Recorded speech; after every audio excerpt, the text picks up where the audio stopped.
தேமுதிக வேட்பாளர் விஜயபிரபாகரன் எனக்கு மகன் போல் என்று ராதிகா தெரிவித்திருந்த நிலையில், ராதிகா மட்டுமல்ல, விருதுநகரில் ஒவ்வொரு தாய்க்கும் நான் மகன்தான் என பதிலளித்துள்ளார் விஜயபிரபாகரன்.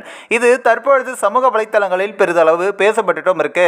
விஜயபிரபாகரன் எனக்கு மகன் போல தான் என ராதிகா சரத்குமார் கடந்த வாரம் செய்தியாளர்களை சந்தித்த பொழுது தெரிவித்திருந்தார். இந்நிலையில் இது தொடர்பாக விஜயபிரபாகரன் தனியார் தொலைக்காட்சிக்கு அளித்த பேட்டி ஒன்றில், நான் ராதிகா அம்மாவுக்கு மட்டுமல்ல, விருதுநகர் தொகுதியில் ஒவ்வொரு தாய்மாருக்கும் என்னை அவர்களின் மகன் போல தான் பார்க்கிறார்கள் அப்படின்னும், எனது தந்தை இருந்து 100 நாட்கள் கூட நிறைவு பெறாத நிலையில் மிகப்பெரிய பொறுப்பை நான் ஏற்றுள்ளேன். நான் அரசியலுக்கு வருவேன் என்று ஏற்கனவே தெரியும். ஆனால் இவ்வளவு சீக்கிரம் இது நடக்கும் என்று நினைக்கவில்லை அப்படின்னும், இந்த தருணத்தில் எனது தந்தை உயிருடன் இருந்திருந்தால் எனக்கு கூடுதல் பலமாக அமைந்திருக்கும் அப்படின்னும், இருப்பினும் நாங்கள் அதிமுக எனும் மாபெரும் இயக்கத்தோடு கூட்டணி அமைத்து போட்டியிடுகிறோம். அதனை பயன்படுத்தி நான் சமன் செய்து கொள்வேன் அப்படின்ற மாதிரியும் தெரிவித்திருக்காரு.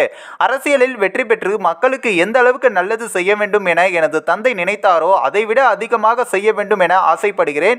எய்ம்ஸ் மருத்துவமனை, விமான நிலையம் உள்ளிட்ட திட்டங்கள் கிடப்பில் உள்ளன. அவற்றை நிறைவேற்றி விருதுநகர் தொகுதியை சிறப்பான தொகுதியாக மாற்றுவதே எனது நோக்கம் அப்படின்னும் தெரிவித்திருந்தார். இதனால் தற்பொழுது இளைஞர்களின் பாராட்டு தற்பொழுது விஜயபிரபாகரன் அவர்களுக்கு குவிந்து வருகிறது.